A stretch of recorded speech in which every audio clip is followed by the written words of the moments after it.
Voilà, donc je vous salue à nouveau en disant shalom et je vous dis que c'est une grande joie pour moi de découvrir cette nouvelle communauté à l'occasion de ce voyage en Suisse et de pouvoir partager avec vous justement la parole de Dieu. Comme disait notre frère tout à l'heure, je suis un pasteur en diaspora et donc je voyage beaucoup depuis que je suis en retraite, ce qui me permet de travailler quand on est en retraite bien sûr. Parce qu'avant, on ne travaille pas. Voilà. Alors, on m'a demandé de vous parler sur le thème qui était d'ailleurs celui des DVD que j'ai fait il y a quelque temps à Paris. Quelle heure est-il à l'horloge de Dieu? C'était grosso modo le titre d'un ouvrage qui m'a beaucoup impressionné quand j'étais jeune. C'était un livre qui s'appelait « Quelle heure est-il à l'horloge d'Israël ?» C'est un peu différent, mais c'était grosso modo la même idée. J'ai lu ce livre il y a de cela maintenant plus de 40 ans. Et il a été un peu au départ de ma démarche envers Israël, de la découverte justement de ces racines qui sont les nôtres. Il y a 40 ans, il était donc posé cette même question. Et sur la couverture de ce livre, on voyait une horloge qui marquait minuit moins 5. 40 ans ont passé. Et d'aucuns diront, pourtant les aiguilles de cette montre n'ont pas beaucoup avancé, semble-t-il. En fait, comme le dira l'apôtre Paul, pour Dieu, 1000 ans sont comme un jour, et un jour est comme 1000 ans. Mais l'apôtre Paul nous dit ceci, si maintenant le temps est avancé, il était avancé déjà à l'époque de Paul, que dire de notre temps? Et ce n'est plus minuit moins 5 qu'il est maintenant à l'horloge de Dieu, mais bien minuit moins 1. Il y a un certain nombre d'années de cela, un pasteur évangélique qui me visitait me disait « Tu dis que le Seigneur revient, mais moi ça fait 35 ans que j'entends ça, et les choses n'ont pas évolué. Et maintenant j'ai arrêté d'attendre le Seigneur, je dis qu'il pourra venir dans 100 000 ans. Théoriquement c'est possible. Pratiquement, vu l'évolution des choses, ça m'étonnerait que ça aille encore beaucoup plus loin. Déjà, les événements sont tels que nous sommes au bord d'une explosion généralisée qui risque d'entraîner la planète tout entière dans une catastrophe. Et pour éviter cette catastrophe, justement, le Seigneur est celui qui revient. Tout à l'heure, le frère a lu le texte que j'avais l'intention de lire. C'était le texte de l'Apocalypse. Alors je vais vous lire un autre texte qui est d'ailleurs sous-jacent au texte d'Apocalypse qui a été lu tout à l'heure. C'est dans le 7e chapitre du livre du prophète Daniel. Et il nous est dit ceci, verset 13, Daniel 7, verset 13. « Je regardais pendant mes visions nocturnes, et voici que sur les nuées du ciel arriva comme un fils de l'homme.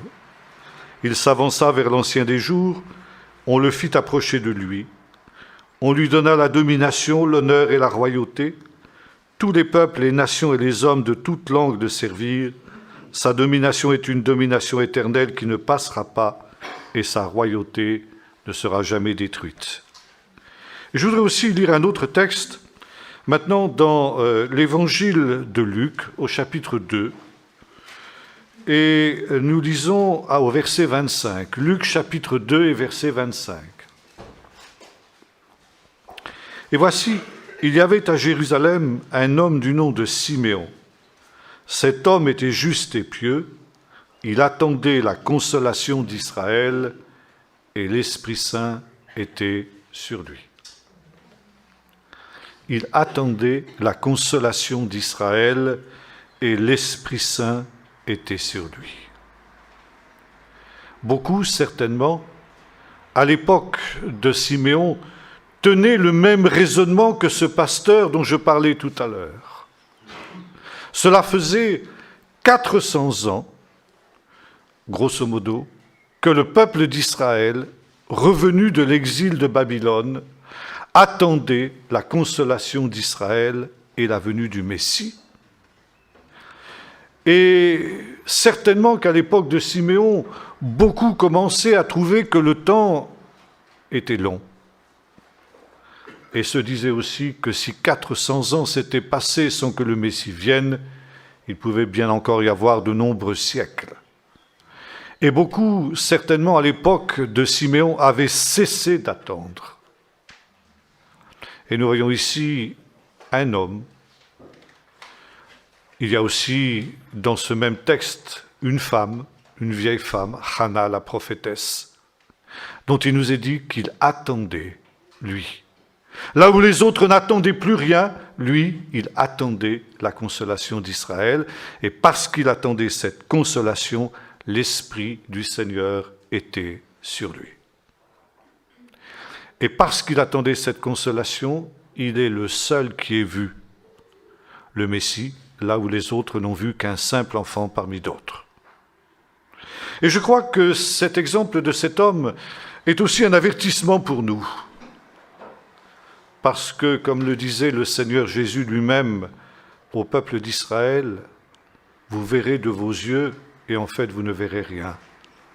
Vous entendrez de vos oreilles et vous ne comprendrez pas. Parce que le cœur de ce peuple est endurci. Mais heureux sont vos yeux s'ils voient et vos oreilles si elles entendent. Nous pouvons voir des événements, nous pouvons entendre des choses et ne pas réaliser que ce sont des signes, que nous sommes effectivement à cette heure de minuit moins 5.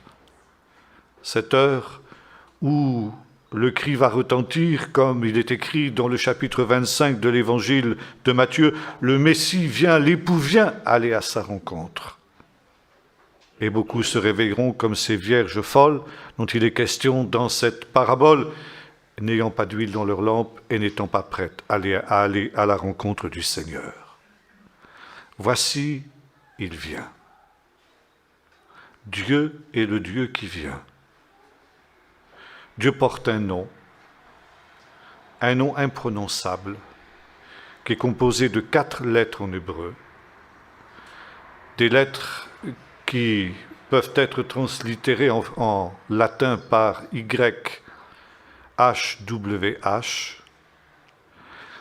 et ce nom, on ne sait pas le prononcer. Il est simplement, sa signification est celle-ci. Celui qui est, c'est le verbe être. Le verbe être qui, en hébreu, n'est employé que pour Dieu. Personne ne peut dire « je suis ». Dieu seul peut dire « je suis ». Et le nom de Dieu, ce verbe être, il est dans ces 4 lettres employé à 3 temps. Le passé, le présent et un futur très particulier. Si bien que ce nom de Dieu peut se traduire comme nous le trouvons dans le livre de l'Apocalypse, dans le texte qui a été lu tout à l'heure, celui qui est, qui était et qui vient. Et cela, c'était ce que le Seigneur avait révélé à Moïse dans le buisson ardent. J'ai vu la souffrance de mon peuple en Israël, j'ai entendu les cris que lui arrache la dure servitude des Égyptiens, et je viens maintenant pour te délivrer. Celui qui est, qui était et qui vient. Celui qui ne cesse de venir pour délivrer son peuple. Il vient pour délivrer son peuple comme il a délivré autrefois Israël de l'esclavage. La foi d'Israël repose sur 2 certitudes. Dieu est intervenu autrefois pour délivrer son peuple de l'esclavage de l'Égypte. Il y a eu un premier exode. Et si Dieu est intervenu hier pour délivrer son peuple, il le fera demain. et la consolation d'Israël qu'attendait, entre autres, Siméon, et qui était l'attente du peuple d'Israël, est cette attente d'un deuxième exode, d'une deuxième délivrance, d'une deuxième intervention de Dieu, Dieu qui vient pour libérer son peuple. Et lorsque Dieu vient, il y a toujours des choses qui se passent. Il y a dans l'Écriture ce que les nations appellent l'Ancien Testament. Moi, je n'emploie pas ce mot parce qu'il n'est pas biblique. Et en même temps, il est tout à fait inapproprié. J'emploie le mot qu'employait Jésus, l'Écriture ou les Écritures. Il y a donc dans l'Écriture de nombreux textes où il est question de la venue de Dieu. Et quand Dieu vient, tout est bouleversé. Quand Dieu vient, cette terre qui a été marquée elle aussi par le péché est totalement transformée. Elle tremble, les montagnes tombent, les étoiles tombent du ciel, le soleil ne donne plus sa lumière, la lune ne donne plus son éclat. Tout est bouleversé devant la majesté de Dieu. Et dans l'Écriture, les prophètes ont annoncé un temps où le Seigneur viendrait avec puissance pour établir son règne. Et ce jour, ils l'ont appelé le jour de l'Éternel. Le jour de l'Éternel est le jour où Dieu viendra pour rétablir ce qui était au commencement, c'est-à-dire avant le drame de l'Éden.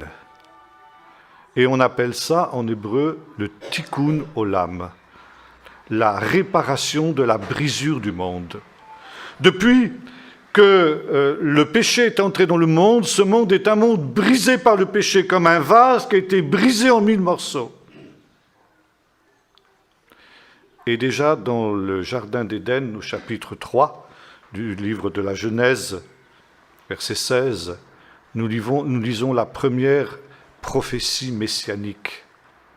Dieu s'adresse au serpent et il dit « Je mettrai une inimitié entre toi et la femme, entre ta postérité et sa postérité. » Et en hébreu, on a ceci « Il te brisera la tête et tu lui blesseras le talon. » C'est une faute de grammaire, parce que semence, postérité en hébreu, c'est féminin comme en français. Alors bien sûr, tous les traducteurs de la Bible ont corrigé la faute d'orthographe qu'a faite le Saint-Esprit, et ils ont mis « elle » au lieu de « il ». Elle t'écrasera la tête et il t'écrasera, et il te blessera le talon. Mais les sages d'Israël ont dit « il n'y a pas de faute ». Il, pourquoi ? Parce qu'il s'agit du Messie.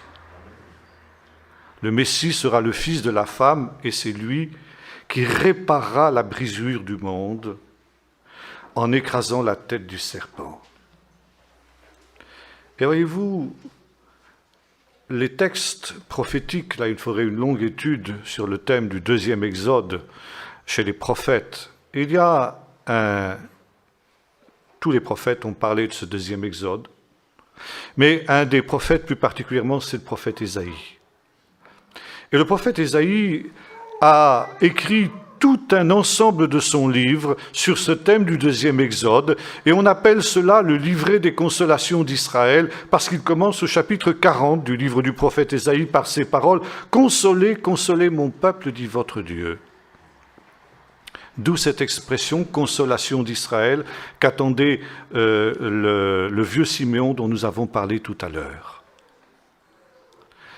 Et ce livret des consolations d'Israël comprend, entre autres choses, 4 chants, 4 poèmes, 4 cantiques, que l'on appelle les chants du serviteur de l'Éternel. Vous trouvez ça dans le chapitre 42, dans le chapitre 49, dans le chapitre 50 et dans le chapitre 53 du prophète Ésaïe. Et ces chants nous présentent un mystérieux personnage qui doit être le champion de Dieu, le lieutenant de Dieu, au travers duquel Dieu va manifester sa force, sa puissance, et qui va être envoyé par Dieu, qui va venir au nom de Dieu pour justement opérer cette réparation de la brisure du monde, ce que le Nouveau Testament appelle le renouvellement de toutes choses. Et bien entendu, ce mystérieux serviteur de l'Éternel n'est autre que le Messie, le lieutenant de Dieu. Ce même Messie que le prophète Daniel voit dans le texte que nous avons lu tout à l'heure, venir sur les nuées du ciel au dernier jour avec la puissance de Dieu. Et je voudrais simplement revenir un petit peu sur le 4e chant, avant de parler du chapitre 7 de Daniel. Je voudrais évoquer le 4e chant du serviteur de l'Éternel, le chapitre 53, 52, 53 du prophète Ésaïe, que l'on a appelé la Passion selon Ésaïe, tellement il décrit avec précision ce que devait être l'œuvre de la croix. Et il y a un verset où il nous est dit ceci, parce que ce serviteur aura répandu lui-même volontairement son âme dans la mort, alors il verra une postérité, il prolongera ses jours. C'est une promesse, c'est une prophétie sur la résurrection du Messie qui a été rappelée dimanche dernier. Et l'œuvre de l'Éternel prospérera par sa main. Et voilà le verset important. C'est pourquoi je lui donnerai sa part avec les grands, et il partagera, il possédera le butin du puissant. Et déjà à l'époque de Jésus, on avait interprété ce verset en relation avec le texte de la Genèse, le Messie qui écrasera la tête du serpent. Et on avait fait une assimilation entre le serpent de l'Éden, le diable, et le puissant dont il est question dans le texte d'Ésaïe. Le puissant, c'est le diable. Et en tant que puissant, il est comme le Pharaon l'était autrefois en Égypte. Il tient esclave le peuple de Dieu, les enfants de Dieu, les hommes.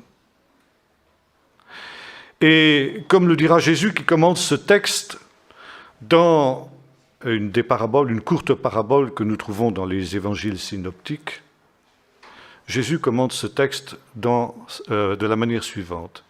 S'il est un puissant ou un homme fort, on traduit des deux manières, s'il est un puissant qui garde bien sa maison et qui veille jour et nuit, personne ne peut le maîtriser et personne ne peut s'emparer de ses biens. Mais s'il survient quelqu'un de plus puissant que lui qui le mate, alors il va piller ses biens. Jésus commente ici ce texte à la manière que le comprenaient les rabbins. Le Messie, c'est le plus puissant que le diable. Et quand il viendra, comme cela est écrit dans la prophétie de l'Éden, il écrasera la tête du serpent, ça veut dire il réduira le puissant à l'impuissance. Il le maîtrisera. Et il pillera ses biens, ça veut dire il libérera ses victimes. Et on retrouve ce thème du Messie qui vient au nom de Dieu pour libérer. Maintenant, je passe très brièvement sur le chapitre 7 de Daniel, parce que je suis obligé, vu le temps qui m'est imparti, même si on m'a donné beaucoup de temps, il nous faudrait une semaine entière pour étudier chacune de ces prophéties. Alors, je fais simplement une série de tableaux très succincts pour que vous ayez une vue d'ensemble de cette grande vérité du retour du Seigneur. Et je passe au chapitre 7 de Daniel. Il vient sur les nuées du ciel. Et ce chapitre 7 du livre de Daniel est indispensable pour comprendre le Nouveau Testament. C'est un texte fondamental qui nous montre une succession de 4 empires qui doivent se succéder sur la scène de l'histoire jusqu'à l'établissement du royaume de Dieu.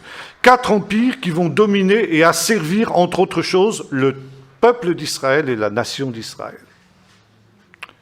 Alors vous avez une autre prophétie qui va dans le même sens, c'est celle du chapitre 2 du livre de Daniel. Il faudrait en principe étudier ces deux prophéties simultanément.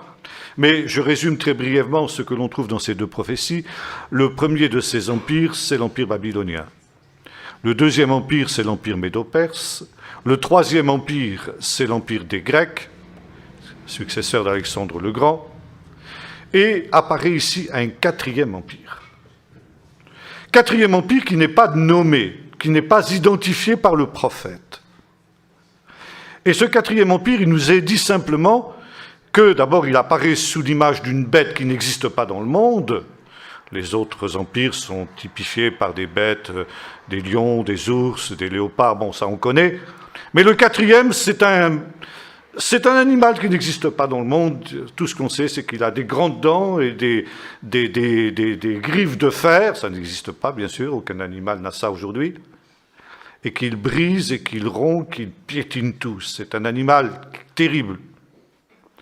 Et ce quatrième empire, il met le comble au péché, il met le comble à la révolte latente des hommes contre Dieu, tellement que Dieu ne peut plus le supporter.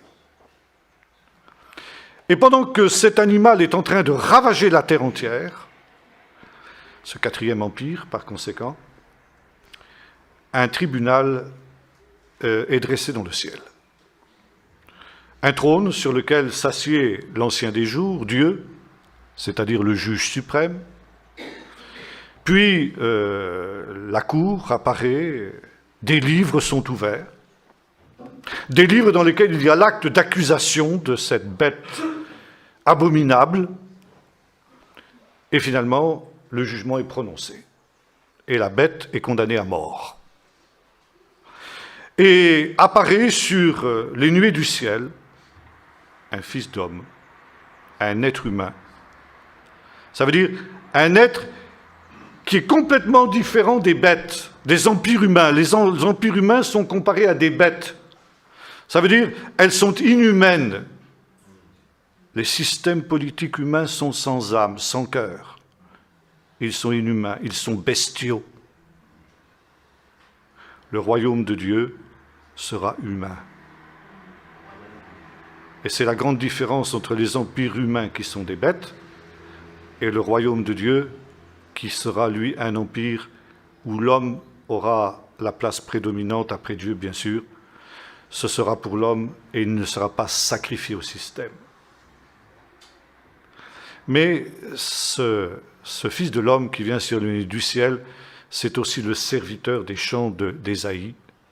Ça veut dire c'est le Messie. Et alors que la bête est tuée, que la sentence de mort est exécutée sur cette bête, le Fils de l'homme reçoit la domination sur la terre tout entière et succède à tous ces empires humains pour y instaurer le règne de Dieu ou le royaume de Dieu, un royaume qui ne disparaîtra jamais, un royaume qui sera un royaume de paix, de justice. Il vient sur les nuées pour établir ce règne, pour libérer tous les captifs, pour libérer les malheureux, pour libérer ceux qui souffrent et pour faire en sorte que son royaume soit un royaume de paix et de justice. Et voyez-vous, il y a dans cette vision des prophètes, cette vision de la venue du royaume de Dieu et du Messie, qui était l'espérance d'Israël et qui est encore l'espérance d'Israël jusqu'à nos jours, qui était cette espérance que attendait Siméon, que l'on appelait justement la consolation d'Israël. Il y a une autre notion très importante, que les exégètes appellent l'inversion prophétique. Quand viendra le royaume des cieux, les grands, les nobles, les riches seront abaissés. Les pauvres, les malheureux, ceux qui souffrent, seront élevés. Jésus a résumé cette inversion prophétique en cette expression que nous connaissons tous, les premiers seront les derniers seront les premiers. Vous trouvez déjà cette idée de cette inversion prophétique dans le cantique de Marie qu'on appelle le Magnificat. Il a renversé les grands de leur trône, il a renvoyé les riches à vide, mais il a élevé les humbles. Et c'est tout le thème du message de Jésus dans les Béatitudes. Heureux les pauvres, car le royaume des cieux est à eux. Heureux ceux qui aujourd'hui dans ce monde ont faim et soif, car ils seront rassasiés dans le royaume qui vient. Heureux ceux qui pleurent maintenant dans ce monde-ci, car dans le royaume qui vient, ils seront heureux. Et voyez-vous, Jésus place ses auditeurs devant un choix. Si vous voulez être les premiers dans ce monde, vous serez les derniers dans le royaume de Dieu.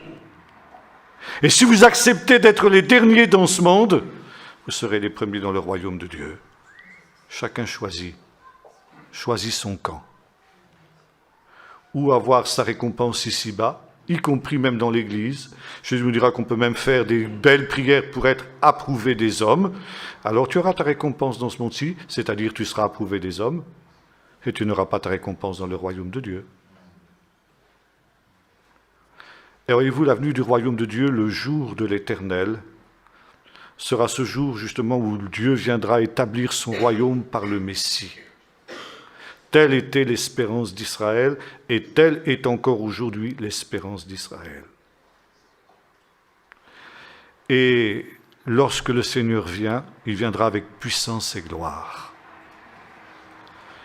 Et lorsque le Seigneur vient, tout ce qui s'oppose à son autorité vole en éclats. Rien ne peut lui résister. Et ce jour-là, le jour de l'Éternel, il vaut mieux ne pas se trouver en travers de la route de Dieu, car ce jour-là, tout ce qui se mettra en travers de sa route sera impitoyablement balayé. Et ce sera justement cela, le jugement de ce monde. Parce que justement, les prophètes ont annoncé que le Seigneur viendrait, c'est sous-jacent à notre texte de Daniel, avec cette quatrième bête qui représente cet empire humain. Et voyez-vous, c'est très intéressant parce que nous trouvons ici l'idée d'un empire mondial. Ce qu'on appelle déjà aujourd'hui le grand village mondial. Nous vivons à l'heure de la mondialisation. Et la crise économique que nous vivons aujourd'hui étant un accélérateur qui va vraisemblablement, et les économistes en parlent de plus en plus, les hommes politiques aussi, les diplomates, qui va voir justement un pas nouveau en vue de justement de cet établissement d'un gouvernement mondial. Déjà, l'Organisation des Nations Unies a divisé le monde en 10 secteurs. Très intéressant. Dans le livre de l'Apocalypse, nous lisons que ce quatrième empire, ce dernier empire, il a 10 cornes. Et il y a un autre détail très intéressant. C'est que l'État d'Israël n'est dans aucune de ces parties. On a les pays du Moyen-Orient, les pays arabes, qui font partie de je ne sais plus lequel de ces parties de ce village mondial, ont refusé qu'Israël y soit associé, si bien qu'Israël n'est nulle part. C'est comme si Israël n'existait pas dans le monde, c'est comme si Israël était un pays qui était en dehors du monde. Et ça aussi, ça entre dans le cadre de la prophétie biblique. Et quel est le but, justement, de cette quatrième bête ? Eh bien, voyez-vous, dans les prophéties de Daniel en particulier, les bêtes sont à la fois des empires et aussi les rois des empires.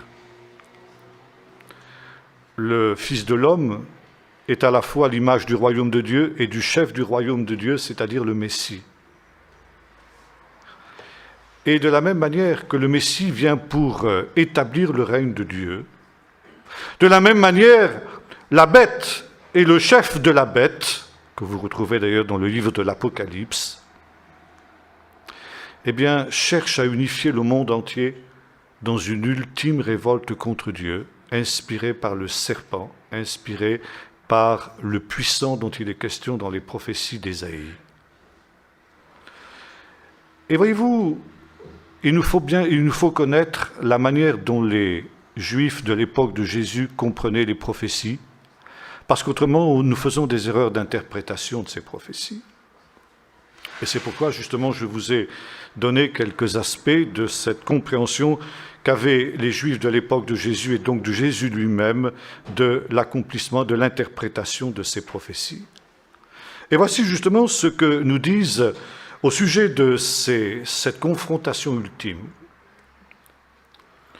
Parce que c'est justement cette confrontation que nous sommes en train de voir se mettre en place devant nous. La confrontation ultime que nous sommes en train de vivre, elle est déjà commencée.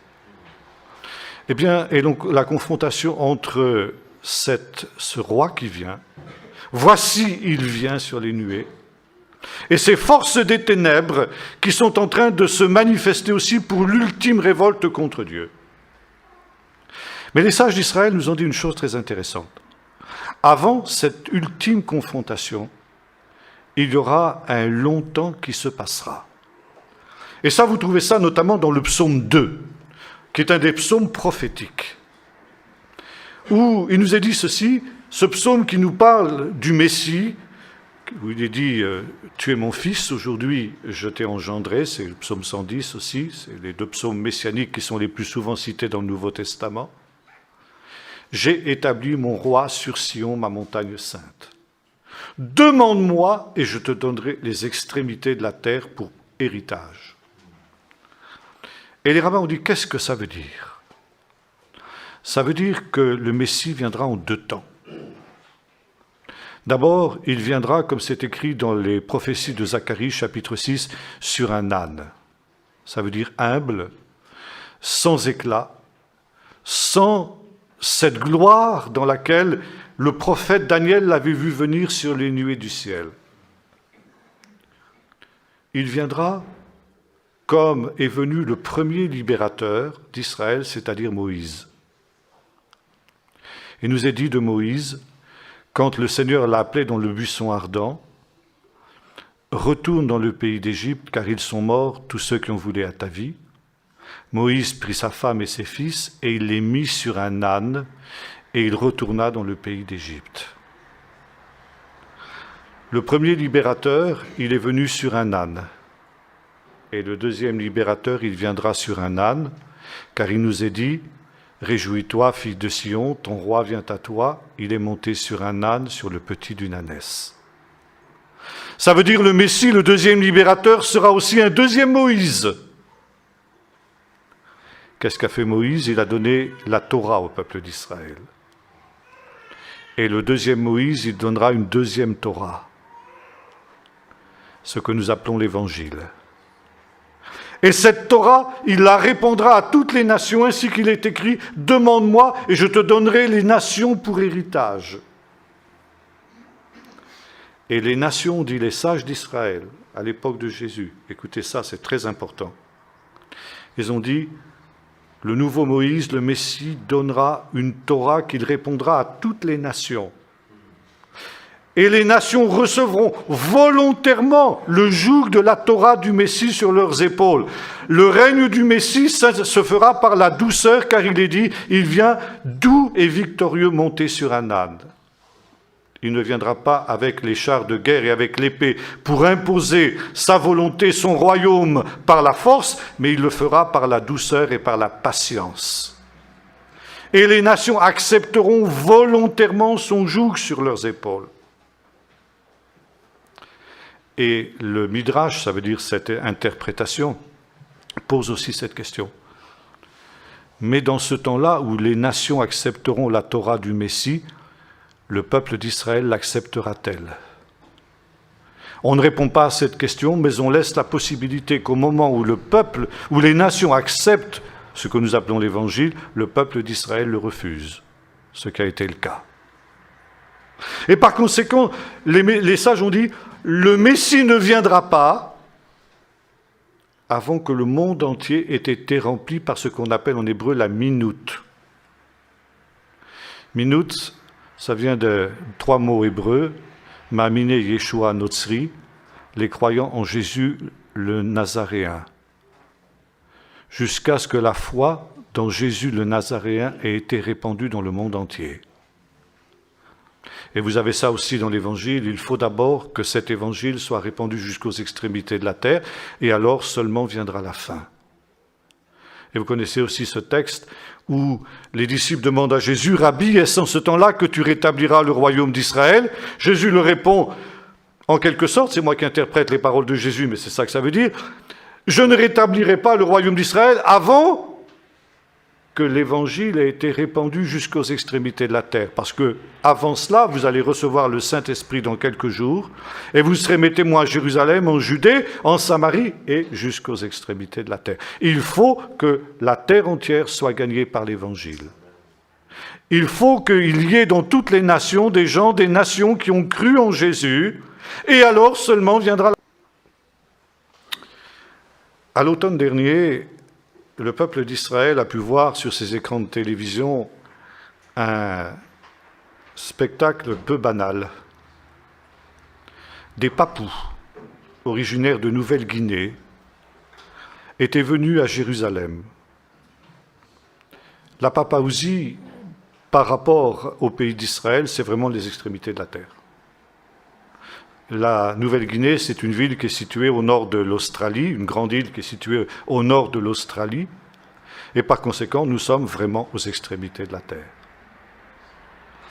Et devant les caméras de télévision qui étaient à Jérusalem, ces papous qui avaient revêtu leurs habits traditionnels avec des plumes, des peintures, ils avaient leurs arcs, leurs flèches, etc. C'était très, très coloré, c'était très pittoresque, c'était très folklorique. Mais ces gens-là ont dit, voilà, nous sommes des gens qui avons cru en Jésus. Nos pères étaient encore cannibales. Et c'est en 1962 qu'un missionnaire canadien est venu annoncer l'évangile à ces gens-là. C'est une extraordinaire épopée. Je ferai des heures pour la raconter. Elle a été narrée par ce missionnaire qui s'appelle Don Richardson dans un livre qui s'appelle L'Enfant de la paix. Si vous le connaissez, je vous le recommande. C'est un très très beau livre. Et ces descendants donc de cette deuxième génération ont lu dans leur Bible ce texte étonnant d'Ésaïe 66 que je vous invite à lire maintenant. Vous allez voir, c'est extrêmement parlant. Ésaïe 66, le dernier chapitre du livre du prophète Ésaïe.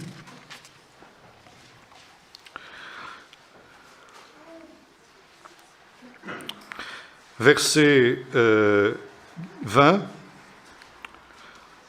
Des îles lointaines qui n'ont jamais entendu parler de moi et qui n'ont pas vu ma gloire, viendront ceux qui annonceront ma gloire parmi les nations. Ils amèneront tous vos frères du milieu des nations en offrande à l'Éternel sur des chevaux, des chars et des chariots couverts, sur des mulets et des dromadaires, sur ma montagne sainte à Jérusalem, dit l'Éternel, comme les fils d'Israël apportent leur offrande dans un vase pur, et dans la maison de l'Éternel, je prendrai aussi parmi eux des sacrificateurs et des Lévites. Des îles lointaines, où jamais mon nom n'a été proclamé, dit le prophète. Viendront mes adorateurs se prosterner à Jérusalem.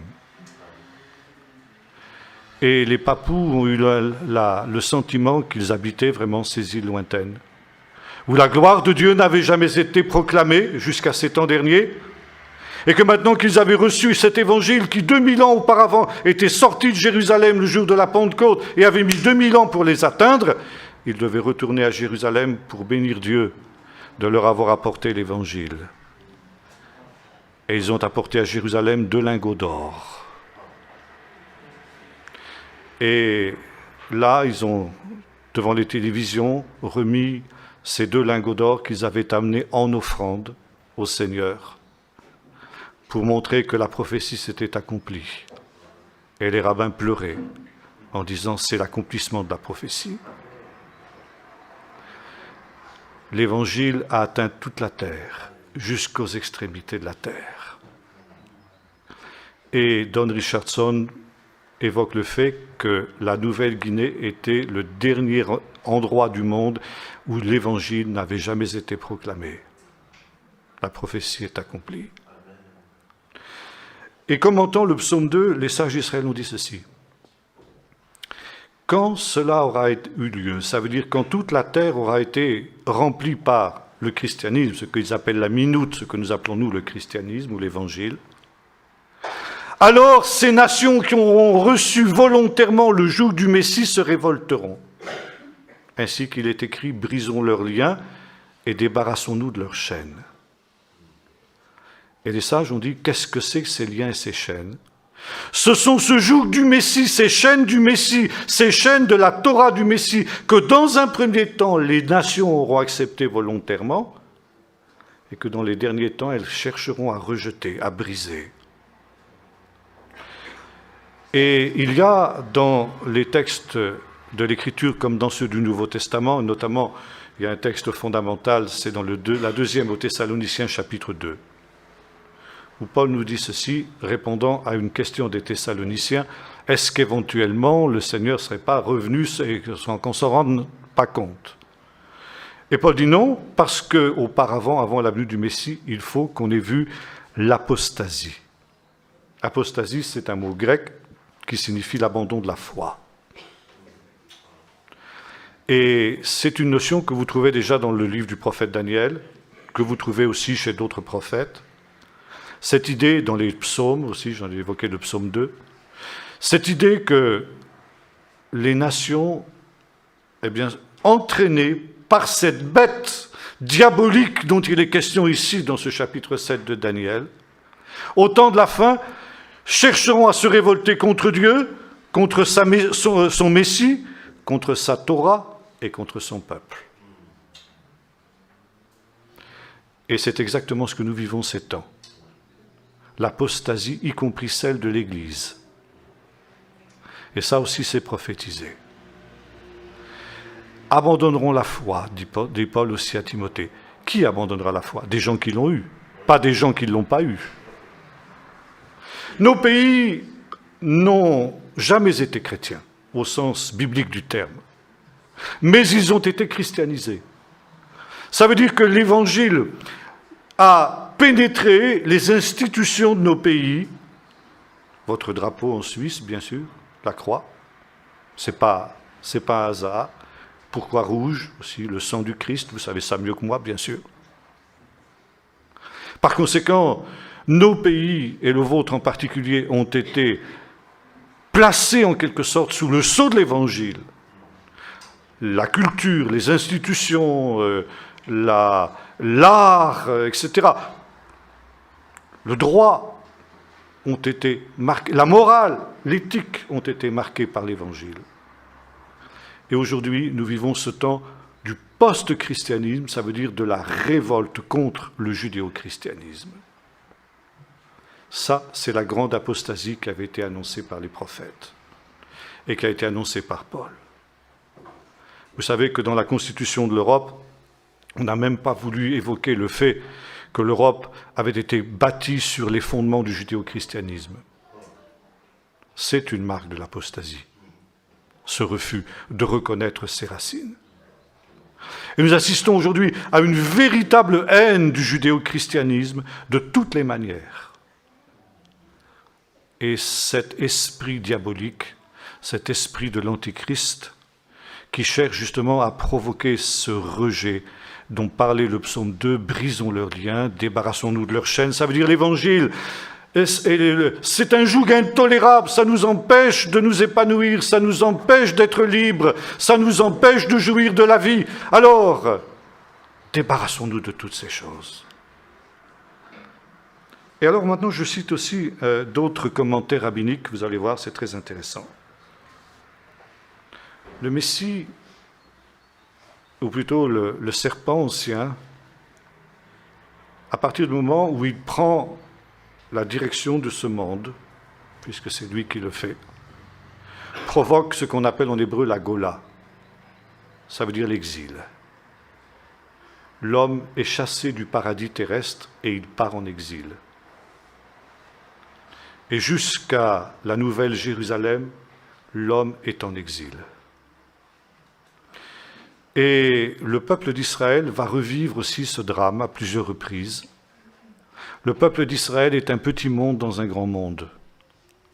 Et il est, comme le dira le Seigneur, le fils aîné, mon fils premier-né.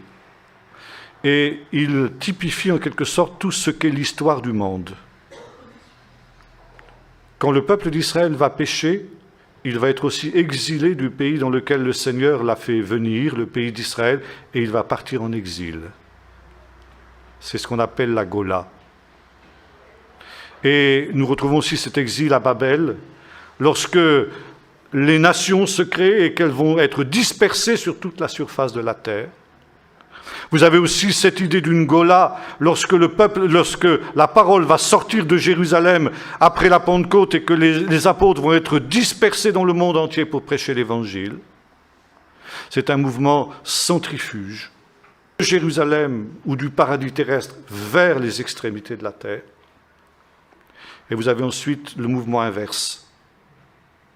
Le mouvement de rassemblement. Le rassemblement, c'est quelque chose de positif. L'exil, c'est quelque chose de négatif. Le rassemblement, c'est quelque chose de positif. Et Dieu veut rassembler son peuple. Et ce rassemblement, c'est ce qu'on appelle la Géoula, ou encore la rédemption. Il y a un jeu de mots, Gola, Géoula. Celui qui prend la tête de la Gola, de l'exil, c'est le diable, c'est le serpent, c'est l'antichrist. Et celui qui rassemble, c'est le Messie. Une des vocations du Messie, c'est d'être le rassembleur. Vous trouvez ça dans l'évangile de Jean. Dans l'évangile de Luc aussi, combien de fois dit Jésus au peuple d'Israël, « J'ai voulu rassembler tes enfants comme une poule rassemble ses poussins sous ses ailes. » Et Jésus dit, ou plutôt Jean nous dit que Jésus devait mourir pour rassembler en un seul corps tous les enfants de Dieu dispersés. C'est la Géoula, la rédemption. Et voyez-vous, lorsque le mouvement s'inversera, on dit les sages, et que l'on verra le peuple d'Israël revenir dans son pays, alors ça veut dire qu'aura commencé à l'horloge de Dieu, et nous revenons à notre thème, un mouvement irréversible. Le mouvement de rassemblement, le mouvement de rédemption, le mouvement de salut qui devra aboutir au rétablissement de l'Éden. Parce que c'est cela. L'homme est sorti de l'Éden et il va retourner à l'Éden. Il part d'un jardin et il va à un autre jardin. Tout commence dans un jardin et tout finit dans un jardin. Une ville-jardin, la Nouvelle Jérusalem. Et entre ces deux jardins, l'homme est en exil. Et Dieu le ramène de son exil. Comme un berger rassemble ses brebis perdues, Dieu rassemble tous ses enfants dans cet Éden retrouvé que sera la Nouvelle Jérusalem. C'est le but du plan de Dieu et c'est le plan du retour de Jésus. Et les sages d'Israël ont posé la question, quand saurons-nous que nous sommes dans le temps? Lorsque le mouvement s'inversera et que le peuple d'Israël commencera à revenir dans son pays. Et là, ce qui se passera, c'est qu'on assistera à un combat entre ces deux réalités. Car la Gola, l'exil, refusera de se retirer. Et les forces de la Gola et de la Géoula s'affronteront dans une guerre à mort. Et le cœur de cet affrontement, dit les sages, commentant les prophéties, ce sera la terre d'Israël. Et c'est ce que nous voyons ces temps. Et la dernière guerre de Gaza a été une accélération énorme dans ce processus, de cet affrontement entre ces deux puissances, entre les puissances des ténèbres qui rassemblent les hommes, qui rassemblent les nations pour qu'elles s'opposent au plan de Dieu, elles s'opposent à la venue du Seigneur, et en même temps les forces de la Géoula, de la rédemption, ça veut dire du Dieu qui vient au travers de son Messie. Voici, il vient sur les nuées. Il vient. Et lorsqu'il vient, nous l'avons dit tout à l'heure, rien ne peut résister devant le Seigneur. Les nations ont beau penser qu'elles vont réussir dans cet affrontement, en fait, elles ont déjà perdu la partie. Et voici ce qu'ont dit les sages. Quand cet affrontement aura lieu sur la terre d'Israël, les troubles gagneront le monde entier. Et il ne faut pas être grand prophète pour se rendre compte qu'aujourd'hui nous sommes à la veille de bouleversements énormes dans le monde, à la suite de ce fameux conflit israélo-arabe qui concrétise justement cette opposition, cette révolte des nations contre Dieu, contre son Messie, contre sa Torah et contre son peuple. Maintenant, il nous est dit aussi quelque chose de très intéressant. Le Messie viendra dans une génération qui sera entièrement corrompue. C'est l'idée de cette grande apostasie dont nous avons parlé tout à l'heure. Il y a un texte que l'on commente qui a été repris par Paul. Il n'y a pas, c'est un texte des psaumes, il n'y a pas un juste, il n'y a pas un seul. Et c'est pourquoi, de la même manière que le Messie, dans sa première venue, viendra sur un âne, ça veut dire il viendra dans l'humilité, dans la douceur, quand il viendra sur les nuées du ciel. Avec puissance et gloire, il viendra avec la puissance de Dieu. Et autant il n'avait pas voulu s'imposer par la force lors de sa première venue, autant quand il reviendra, alors tout ce qui se mettra en travers de son chemin sera impitoyablement balayé. Le temps intermédiaire entre ces deux venues est un long temps de grâce et de patience de Dieu. Dieu tolère, Dieu patiente, il laisse le méchant même prospérer au détriment du juste parce qu'il aime le méchant et qu'il veut le sauver. Et les sages ont dit, il vient sur un âne. Âne, en hébreu, ça se dit chamor. Et vous avez un mot proche du mot chamor, en hébreu, c'est le mot chomer. Ça s'écrit exactement de la même manière, ça se prononce simplement un tout petit peu différemment. Chomer au lieu de chamor. Chomer en hébreu, ça veut dire matière, matérialisme. Quelle sera la marque de ce temps où le Messie reviendra? Il sera marqué par le culte, on dit les sages, du matérialisme. Une civilisation technicienne, une civilisation qui ne mettra son espérance que dans la technique. Bon, ce n'est même pas la peine que je continue, vous voyez bien, ce que nous sommes en train de vivre, c'est exactement ce qu'à l'époque de Jésus, on avait imaginé à ce sujet-là. Et cela aussi, ça veut dire que la rédemption se fera d'une manière naturelle.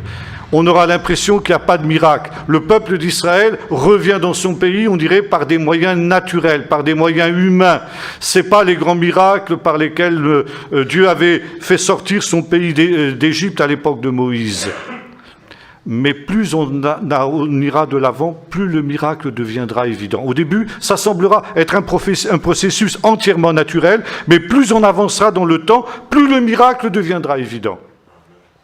Et là, je pourrais vous parler de ces nombreux miracles qui se sont accomplis pendant cette guerre de Gaza.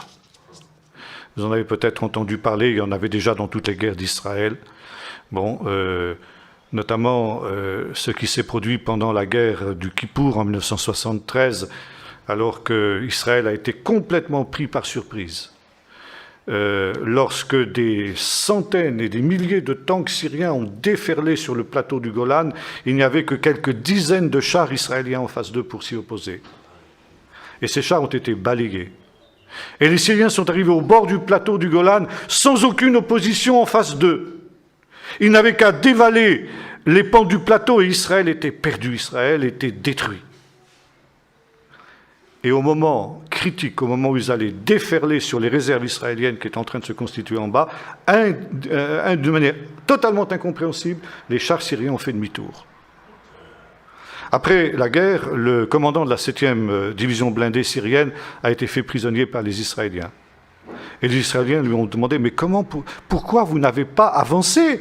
Il n'y avait rien devant vous, il n'y avait aucun obstacle devant vous. Pourquoi, quand vous étiez au bord du plateau, vous n'avez pas avancé ?»« Il n'y avait rien devant nous, » a répondu le général. Alors là, vous vous trompez. Il y avait une troupe immense d'hommes en blanc et une grande main blanche qui nous a fait signe demi-tour. On n'avait pas envie de rigoler, j'aime autant vous dire. Voilà les miracles. Et aujourd'hui, les Israéliens qui, d'ailleurs, ont noté le fait que jamais il n'y a eu une telle attente de Dieu que pendant cette guerre de Gaza, où les soldats sont partis à la guerre en priant le Seigneur et en criant « Hoshana ». Hoshana, ça veut dire « Sauve-nous, ô Dieu ». Et de nombreux soldats témoignent que si cette ville qui était piégée de toute manière, il y aurait dû y avoir des milliers de morts parmi les Israéliens. En fait, il n'y a eu que quelques soldats tués, et ça c'est miraculeux, Dans certaines maisons, il y avait une mystérieuse femme qui est apparue à plusieurs reprises et qui disait aux Israéliens, n'entrez surtout pas dans cette maison parce qu'elle est piégée. Et ensuite, ils ont pu constater que c'était vrai. S'ils étaient entrés, ils auraient été tués. Et cette femme est apparue à plusieurs reprises, dans différents endroits, et dans différents groupes de soldats qui ont pu témoigner que cette même femme, elle avait les mêmes vêtements, les mêmes traits, les mêmes aspects, n'est-ce pas? Il leur a dit, surtout, n'entrez pas. Et ils ont pensé que c'était un ange du Seigneur, pour les avertir. Plus on ira dans la rédemption, et plus justement le miracle sera grand, et plus le miracle sera évident. Et maintenant, il y a une autre interprétation qui a été faite aussi de ce retour du Seigneur.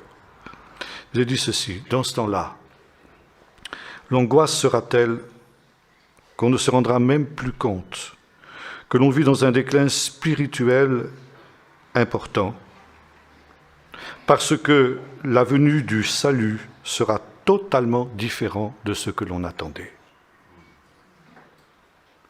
Et ça, c'est très important. Nous parlions tout à l'heure avec quelques frères de certains schémas prophétiques que nous avons dans nos milieux évangéliques. Et ça peut nous jouer des très mauvais tours. Parce que justement, si les choses ne se produisent pas selon le schéma qui est le nôtre, nous ne nous rendons pas compte que le Seigneur est quand même celui qui vient. Et comme le disait ce pasteur que j'évoquais tout à l'heure au début de mon intervention, puisque ça ne s'est pas accompli, comme je le pensais, le Seigneur, j'ai 100 000 ans devant moi. Et ça, c'est la grande séduction. Les vierges, elles s'endormirent toutes parce que l'époux tardait. Toutes. Et voyez-vous, les sages d'Israël avaient vu cela aussi en étudiant les prophéties. Le déclin spirituel fera que la Géoula arrivera d'une manière entièrement différente de ce que l'on... Et vous avez cela aussi avec Siméon, nous parlions tout à l'heure. Pourquoi le peuple d'Israël n'a-t-il pas reconnu Jésus quand il est venu? Parce qu'il n'est pas venu comme il l'attendait. Parce qu'il n'est pas venu selon leur schéma. Et le prophète l'avait annoncé. Qui a cru en ce qui nous avait été annoncé? Qui a reconnu le bras de l'Éternel? Or, les choses ne se produisent pas comme nous le pensons. Et comme on veut que nous pensions.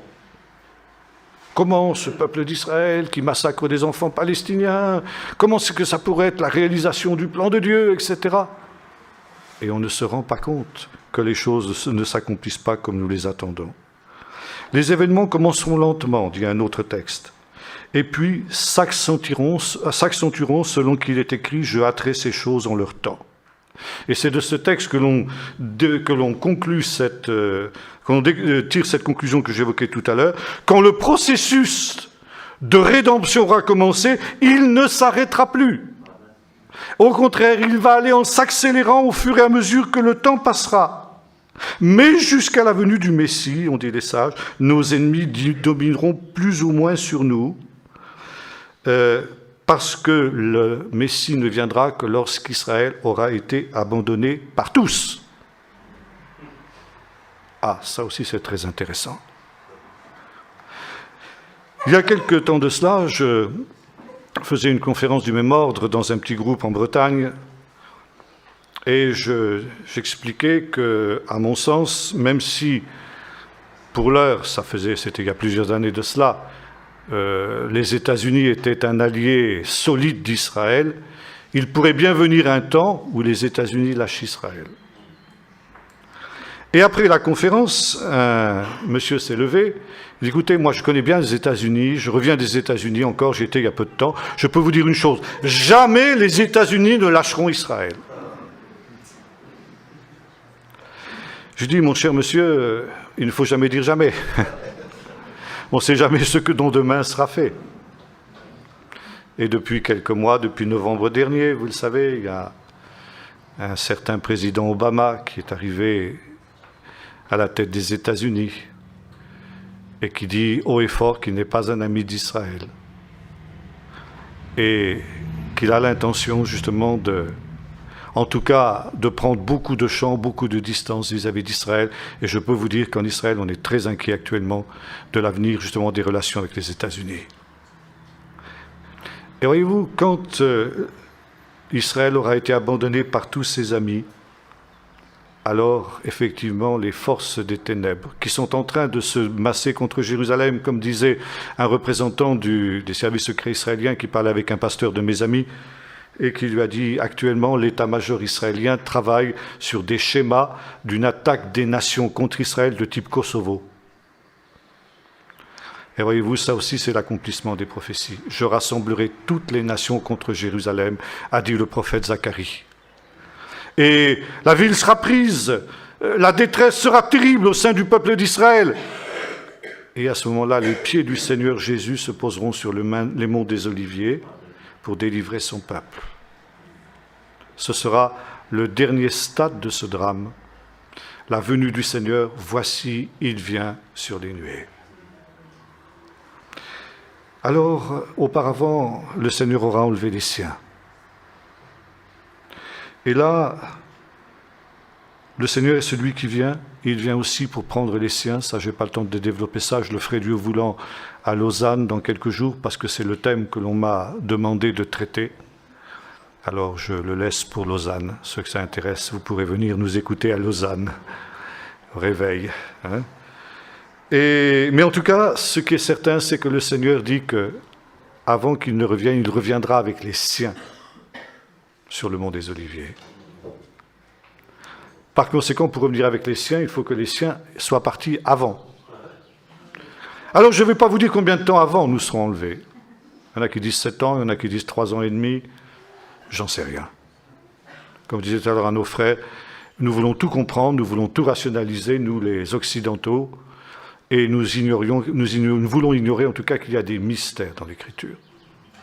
Mais nous reviendrons avec lui, c'est ça la chose importante, à condition d'avoir été pris d'abord.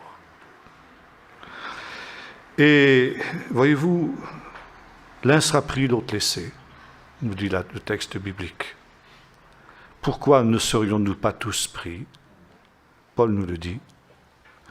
Il dit, je fais une chose, j'oublie ce qui est en arrière, Philippiens, je vais vers ce qui est en avant, afin d'avoir part, si je le puis, à la résurrection d'entre les morts, ce qui est la même chose. Ce n'est pas l'enlèvement, c'est la résurrection d'entre les morts.